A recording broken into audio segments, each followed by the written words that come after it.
Yang vonis kasus suap dan gratifikasi mantan Gubernur Papua Lukas NMB di Pengadilan Tipikor Jakarta ditunda. Hakim terpaksa menunda pembacaan putusan karena NMB mendadak sakit. Kondisi kesehatan Lukas NMB disebut menurun jelang vonis yang akan dijatuhkan oleh Hakim Pengadilan Tipikor Jakarta. Hakim sempat membuka sidang dan kemudian menunda pembacaan vonis karena jaksa tidak bisa menghadirkan terdakwa di persidangan. Saat ini Lukas NMB menjalani perawatan di Rumah Sakit Pusat Angkatan Darat Gatot Subroto. Sebelumnya jaksa menuntut Lukas NMB dengan hukuman pidana penjara 10 tahun dan denda 1 miliar rupiah. Lukas NMB disebut menerima suap dan gratifikasi senilai 45,8 miliar dan gratifikasi sebesar 1,9 miliar. NMB juga dituntut dengan pidana tambahan berupa kewajiban membayar uang pengganti senilai 47,8 miliar rupiah.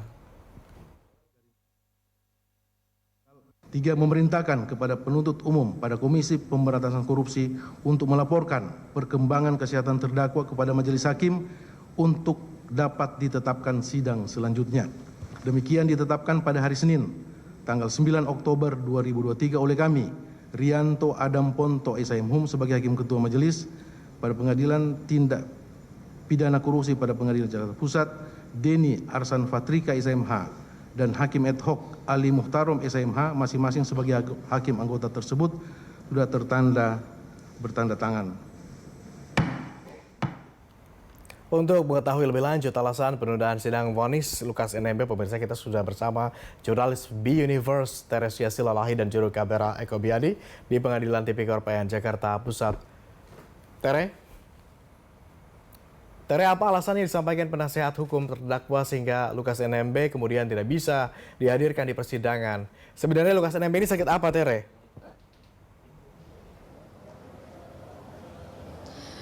Ya, Agung, selamat siang. Di mana memang hari ini persidangan dari kasus mantan Gubernur Papua yaitu Lukas NMB pada hari ini ditunda dikarenakan memang tadi kuasa hukum dari Lukas NMB mengatakan bahwa kondisi kesehatan dari Lukas NMB semakin memburuk, di mana memang beberapa hari yang lalu, tepatnya Jumat kemarin, Lukas NMB jatuh dari kamar mandi dan memang perlu diketahui akibat dari jatuh dari kamar mandi ini membuat Lukas NMB mengalami pembekakan otak atau pendarahan otak. Dan perlu diketahui tadi sidang sendiri tadi pada 10 waktu Indonesia Barat, dan memang perlu diketahui tadi ada sempat dilema antara keluarga dan juga antara majelis hakim, di mana majelis hakim akan menurut pada UU 196 KUHP di mana pembacaan harus ada terdakwa atau memang pembantaran ini harus dihadiri oleh terdakwa, dan memang untuk permintaan keluarga sendiri harus diselesaikan pada hari ini, harus mendengarkan dakwaan hari ini atau vonis pada hari ini dikarenakan memang agar cepat, agar mendengarkan dengan baik. Dan memang hingga saat ini bahwa Lukas NMB masih dirawat di RSPAD Gatot Subroto, dan kami tadi sempat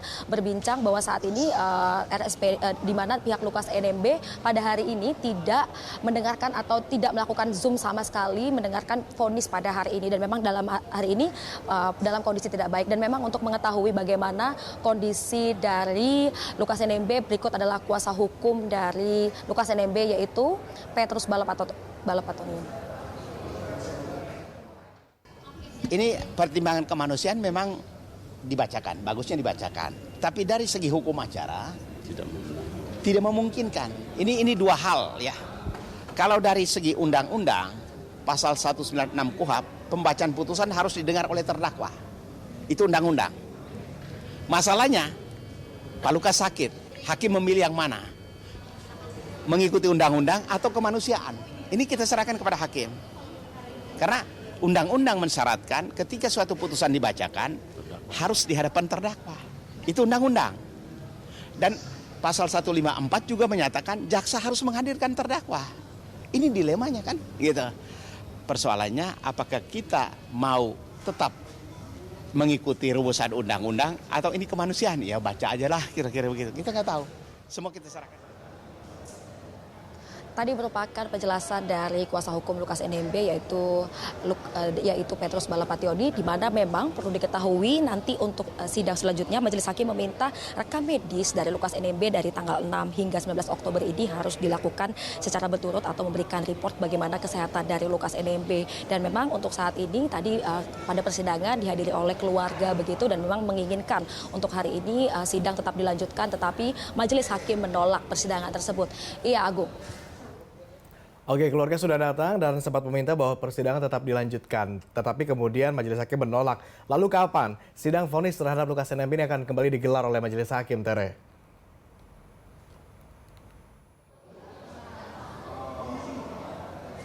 Baik Agung, mengingat dari kesehatan dari Lukas NMB hingga saat ini masih belum membaik, saat ini majelis hakim terus akan mempertimbangkan dan juga jaksa penuntut umum akan mempertimbangkan bagaimana kesehatan Lukas NMB setelah jatuh dari kamar mandi, di mana memang setelah jatuh dari kamar mandi ini Lukas NMB tidak bisa melakukan aktivitas apapun. Nanti sendiri untuk sidang selanjutnya akan dilakukan pada tanggal 19 Oktober 2023. Tetapi nanti jika dari tanggal 19 Oktober Lukas NMB tidak bisa hadir, nanti akan dilakukan peninjauan ulang terkait dengan kesehatan Lukas NMB. Dan perlu diketahui bahwa Lukas NMB dituntut oleh jaksa penuntut umum dengan 10 tahun 6 bulan penjara dengan denda 46,8 miliar dan juga denda 1 miliar. Dan memang jaksa meyakini bahwa Lukas melanggar pasal 12 huruf A UU 65 ayat 1 KUHP tentang pemberantasan korupsi. Iya, Agung. Baik, 19 Oktober, Tere, terima kasih atas laporan Anda. Selamat kembali bertugas.